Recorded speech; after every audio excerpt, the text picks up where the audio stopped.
Ayan, good morning guys. Ayan, salamat sa Lord at hindi na wash out yung aking ginawa kahapon kasi lumakas yung ulan. At ayun, hindi na natin mapipigilan yun. So buti na lang hindi siya na wash out. So ayan guys, yung aking ginawa kahapon. May counting design yung aking poste. Ito ay design na pangkahoy pero semento yung pagkagawa. Semento yung ginamit ko dyan.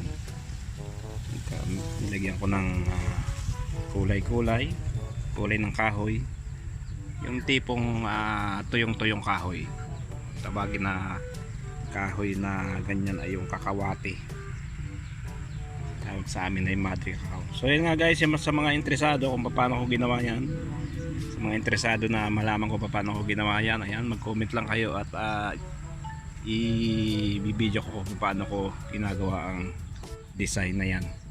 So yun guys, comment lang guys yung mga interesado at gagawin ko ng video para malaman nyo kung paano ko ginawa ang design na yan. Thank you, good morning.